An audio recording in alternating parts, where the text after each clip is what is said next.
السلام علیکم دوستو، خوش آمدید اسلامک فیکٹس 313 میں۔ آج ہم بات کریں گے ایک ایسے تاریخی مقام کی جو حضرت یوسف علیہ السلام سے منسوب ہے۔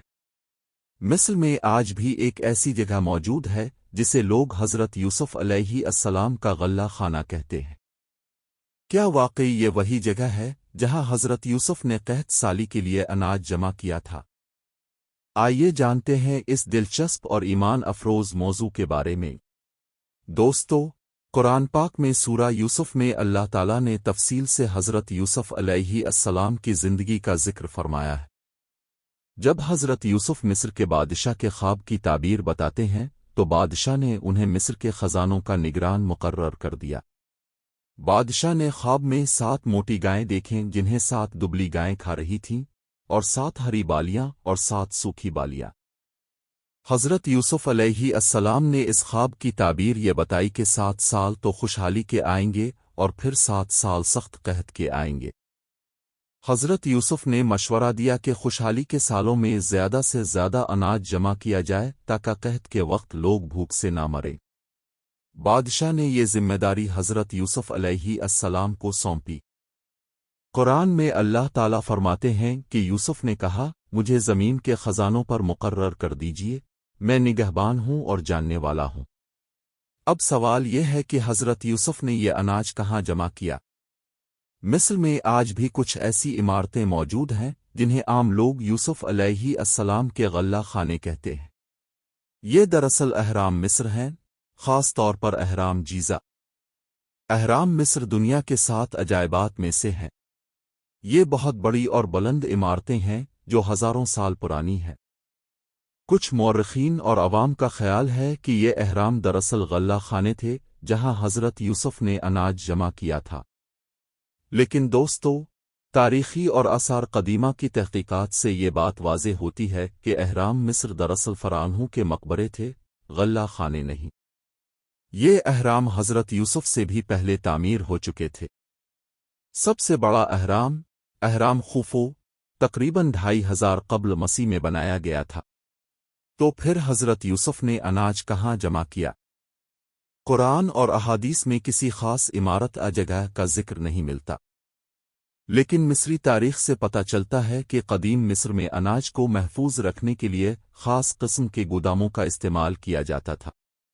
مصری تہذیب میں اناج کو محفوظ رکھنے کے لیے بڑے بڑے مٹی کے برتن، زیر زمین گودام اور خشک جگہوں پر خاص طور پر بنائے گئے ذخیرہ خانے استعمال ہوتے تھے۔ دریائے نیل کے کنارے بہت سے ایسے مقامات آج بھی ملتے ہیں جہاں قدیم گوداموں کے آثار پائے جاتے ہیں۔ حضرت یوسف علیہ السلام نے جو نظام بنایا وہ بہت منظم اور مؤثر تھا۔ 7 سال تک ہر فصل کا ایک حصہ محفوظ کیا گیا۔ قرآن میں اللہ تعالیٰ فرماتے ہیں کہ جو کچھ تم کاٹو اسے اس کی بالی میں رکھو سوائے تھوڑے سے جو تم کھاؤ گے۔ یہ بہت عقلمندی کا طریقہ تھا کیونکہ اناج کو بالی میں رکھنے سے وہ زیادہ دیر تک محفوظ رہتا ہے اور خراب نہیں ہوتا۔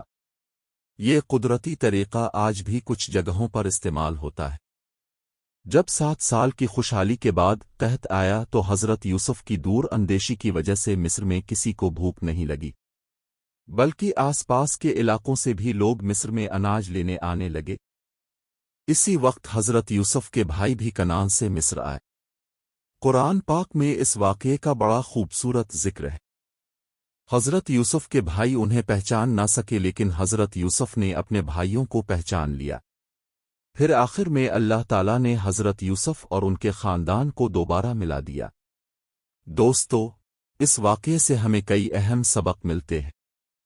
پہلا سبق یہ ہے کہ منصوبہ بندی اور دور اندیشی بہت ضروری ہے۔ حضرت یوسف نے اچھے وقت میں برے وقت کی تیاری کر لی۔ دوسرا سبق یہ ہے کہ امانت اور ذمہ داری کو پوری دیانتداری سے نبھانا چاہیے۔ حضرت یوسف نے پورے ملک کی ذمہ داری سنبھالی اور بہترین طریقے سے نبھائی۔ تیسرا سبق یہ ہے کہ مشکل وقت میں صبر اور حکمت سے کام لینا چاہیے۔ حضرت یوسف نے قحط کے وقت اناج کی تقسیم کا ایسا منصفانہ نظام بنایا کہ سب کو فائدہ پہنچا۔ آج کے دور میں بھی یہ اصول بہت اہم ہے۔ ہم اپنی زندگی میں مشکل وقت کی تیاری کر سکتے ہیں، بچت کر سکتے ہیں اور وسائل کو دانشمندی سے استعمال کر سکتے ہیں۔ اگرچہ اہرام مصر حضرت یوسف کے غلہ خانے نہیں تھے، لیکن یہ بات یقینی ہے کہ حضرت یوسف نے مصر میں ایک شاندار نظام قائم کیا تھا جس نے لاکھوں لوگوں کی جان بچائی۔ مصر میں آج بھی کچھ قدیم گوداموں کے آثار ملتے ہیں جو اس بات کی گواہی دیتے ہیں کہ قدیم دور میں بڑے پیمانے پر اناج کو محفوظ رکھا جاتا تھا۔ یہ ممکن ہے کہ ان میں سے کچھ حضرت یوسف کے دور سے تعلق رکھتے ہوں۔ حضرت یوسف علیہ السلام کی کہانی صرف ایک تاریخی واقعہ نہیں بلکہ ایمان، صبر، حکمت اور حسن تدبیر کا بہترین نمونہ ہے۔ اللہ تعالیٰ نے ان کو اتنا علم اور دانشمندی عطا فرمائی کہ انہوں نے ایک پورے ملک کو تباہی سے بچا لیا۔ تو دوستو، یہ تھی حضرت یوسف علیہ السلام کے غلہ خانے کی حقیقت۔ اگرچہ اہرام مصر غلہ خانے نہیں تھے، لیکن حضرت یوسف کا کارنامہ تاریخ میں ہمیشہ زندہ رہے گا۔ ان کی دور اندیشی اور حکمت سے ہمیں آج بھی سیکھنا چاہیے۔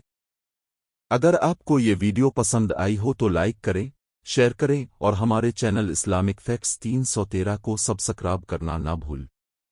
نوٹیفیکیشن بیل بھی آن کر دیں تاکہ ہماری نئی ویڈیوز کی اطلاع آپ کو ملتی رہے۔ اپنے خیالات کمنٹس میں ضرور شیئر کریں۔